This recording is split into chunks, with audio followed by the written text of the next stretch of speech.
Hello viewers, welcome to another episode of Inside the Dressing Room powered by Extreme. I'm your host Dhaka, and yes, it happened. In Colombo, Bangladesh faced a certain batting collapse. To talk about all that, I have said Abid Hossain Sami with me. Sami, it happened again, and we didn't expect that after the wonderful performances in Gaul. Bangladesh batted well. Well, we discussed on that all the departments were not clicking, but at least our middle order was strong. We had some partnerships. We did all the basics right. In Colombo, we saw that complete contrast of it. Again, the old Bangladesh that we are so familiar to see, losing quick wickets, partnerships not building up, short of selection questionable, all that came back. Your take on the first day? সব মশার বিরুদ্ধে সুরক্ষা দিতে এলো Bashundhara extreme aerosol মশার বিরুদ্ধে extreme সুরক্ষা Rubat bhai, first of all, I think Bangladesh was bound to play like this at Colombo. The way Bangladesh plays Test cricket, they were bound to play like that, or the collapse was quite expected at Colombo. But I was wondering about the fact that Sri Lanka, they're still searching their next legendary spinner. After the retirement of Rangana Herat, I think their spinning department is not that up to the mark. If there was a lone legendary spinner in this particular Sri Lanka team, Bangladesh would have struggled more in this against condition. that, right? So I think the way Bangladesh plays Test cricket, the way Bangladesh approaches Test cricket as far as the techniques are concerned, Bangladesh were bound to play like this in conditions like Colombo. So nothing new. The inconsistency again occurs. The way they played the previous test match, the wicket was quite flatter and it was quite batting friendly. We saw some technical difficulties by the batters, but the condition was helping the batters a bit. So altogether, it was a brilliant performance in the previous test, but in this particular test, Bangladesh actually struggles in this kind of condition, and we have seen Bangladesh losing the series 2-0 against South Africa in Bangladesh in our home soil. We have seen Bangladesh struggling against Zimbabwe in our home soil. So in our home soil, the condition is like Colombo, or they have the similar conditions.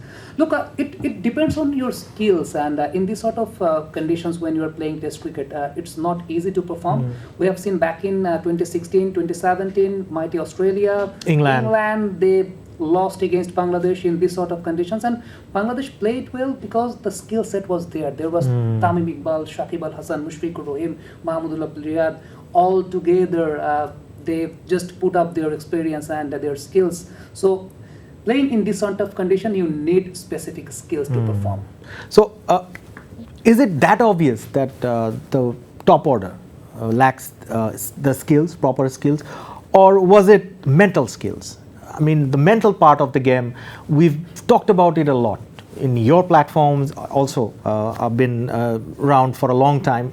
Always we talked about what separates from the greats from the general players or regular players is the mindset. What is wrong with the mindset of the players? Because some of the shots they played, yes, we knew the wicket is going to be a two-paced wicket, right? Yeah.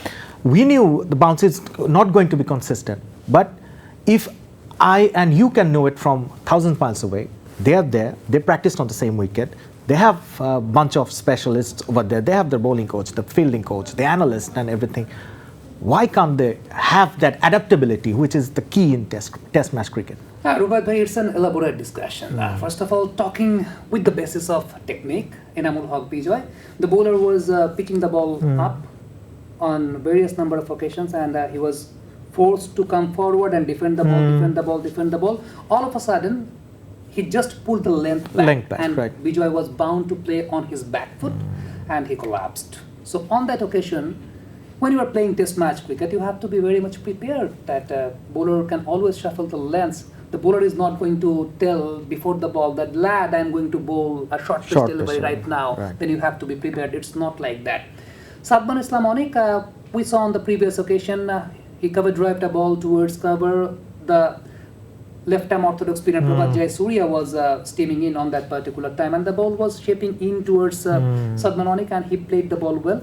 Just immediate after that, in the immediate over, the ball was just going away, and he missed the turn on that occasion and he got out. Nazmul Hossain Shanto, On that particular occasion, his toe position was pointing towards cover or point, but the ball was shaping back in. So his head just fell down. So altogether, the technical difficulties were there. But you're talking about the top orders. Now, it's an elaborate discussion because we have tried Sadman Islam Onik, and he's still in the team. He has been performing well. He did well in the previous occasion, in the previous test match. We have tried Mahmoudul Hassan Joy, we have tried Zakir Hassan, we are trying Enamul Haq Bijoy. All the players are consistent performers in the domestic circuit. And many people say that Enamul Bijoy performed in the white ball format, but he's been called up in the red ball format. It's a wrong concept because Enamul Bijoy on previous occasion, on previous NCL, he scored 700 runs. Right. So the selectors were bound to take Enamul Haq Bijoy in the national team. So now the question is, it's a very tricky thing. All the players who have been performing in the top order, they have been consistent performers in the NCL. But as far as international test cricket is concerned, who are performing consistently for Bangladesh? Najmul Shanto, couple of hundreds in the previous test match. Liton Kumar Das, he's been very consistent. Mehdi Hasan Miraj, he has been the leading run scorer for Bangladesh in the previous WTC cycle. All the three players, they are not regular NCL or BCL players. They don't play NCL or BCL. They don't play domestic longer version tournaments due to their international commitments. Then how they are performing in the international test circuit consistently? Why those players who have been playing NCL and BCL consistently, longer version cricket consistently in the domestic circuits, they are not performing? The matter is the skill set. The international players, they play quality deliveries. They have a higher skill set than their colleagues. They have a higher skill set than their colleagues, and they usually play the international bowlers, better quality bowlers. And during NCL, BCL, the standard quality is not comes that down, up to the mark. So now the burning question is, if this particular thing is exposed, then are you going to try Tanjid Tamim, Parvez Imon, Tawhid Ridoy, so-called pipeline for the test matches? Because what we have seen, those players who are playing international cricket, whatever it is, whatever the format is, whether it's white ball cricket or red ball cricket, those players who are playing international cricket, they have been the most successful players in the test match cricket. And those players who have been playing the domestic cricket in red ball format, they are not performing. They're struggling. So is it going to happen that the selectors will start thinking in a different way that, those bunch of players who have been performing in the international side arena and they have been dealing with the quality delivery, so let's bring Tanjid Hasan Tamim, Parvez Imon and Tawhid Ridoy in the test match circuits. At least they can handle the international specialists very well. So my question is there that whether the selectors, the entire team management, the entire Bangladesh team management, they are going to think about it, or you need to do a holistic development. You need to reshape your domestic circuit. You need to reshape the playing conditions, reshape the format of your domestic circuit. I can remember one particular thing, the Imran Farhad, he scored over 300 runs in NCL. He was playing for Oman, and on that particular time, 2 overseas players were allowed in the domestic circuit of Bangladesh as far as longer version cricket is concerned.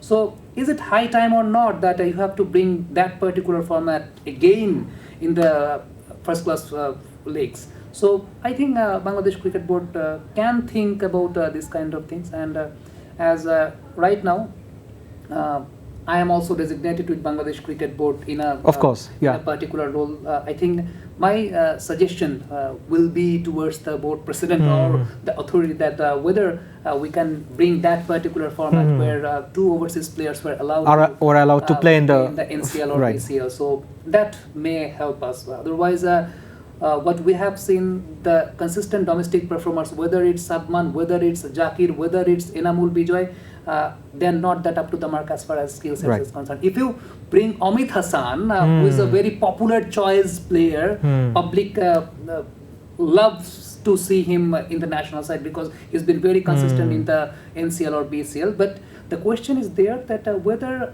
Amit's technique is up to the mark to deal with the difficulties of international cricket or not. Right. So we have to consider these. Finally, the situation remains that, Sami, what I feel that the gap, the bridge between the international cricket and domestic cricket is a huge one. Exactly. So we need to work on that, and very interesting points, by the way. Let's move on to this test match again. Bangladesh did not have a great first day, and it doesn't seem like they're going to build a big total in the first innings. Any way you see them crawling back into the match? Right now it's very difficult. It's very difficult because the wickets. It's flat. It is going to get flatter. Exactly, it's going to get flatter, and I think it's going to be better when Sri Lanka is will batting. come back to bat. So it's difficult, but as a bowling unit, you have to be very much disciplined. You have to be consistent as far as and confident, of course. Exactly, confident. So in the previous test match, what we have seen, they were trying to bowl hard, but the bowling was not well directed.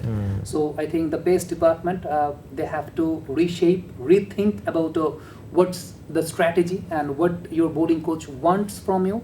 So you have to execute your plans, and to execute your plans, you have to be very much disciplined. I would love to see our pace bowlers gearing up and show their best output. And we have quality spinners. I think there's still chance for Bangladesh. There's still a chance for Bangladesh, but the chance is very narrow. Sleep, But right.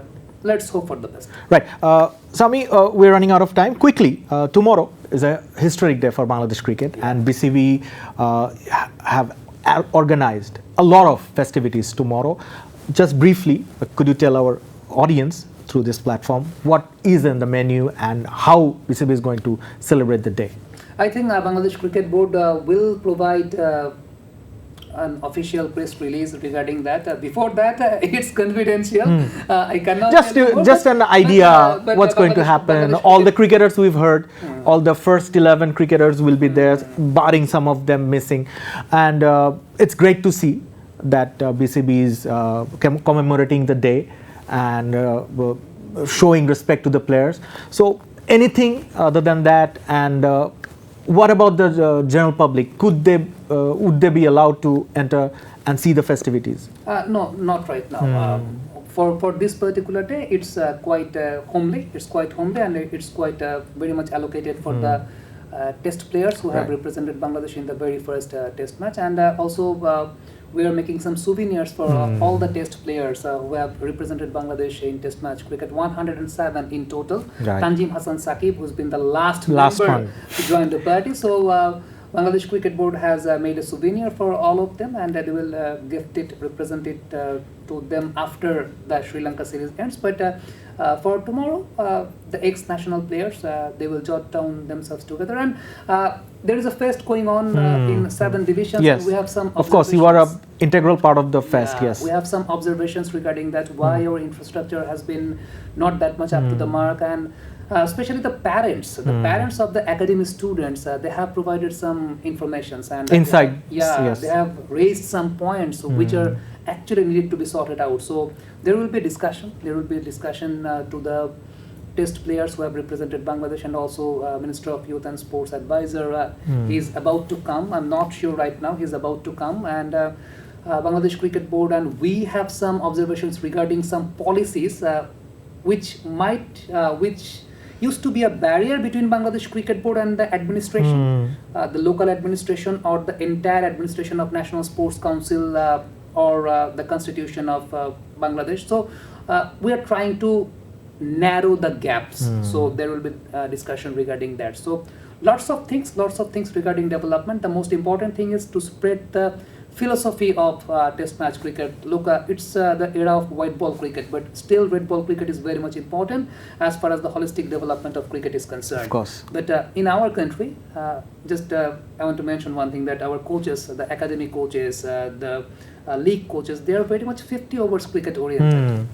They don't know how to deal when the first session of the third day occurs, and how the ball will behave in the second session of the third day. So these are the things which we need to educate them. So Bangladesh Cricket Board is taking a holistic development program, and the entire announcement regarding decentralization and the holistic development, it will come tomorrow from the board president. After we will have a meeting with the advisor of Minister of Youth and Sports. So lots of things.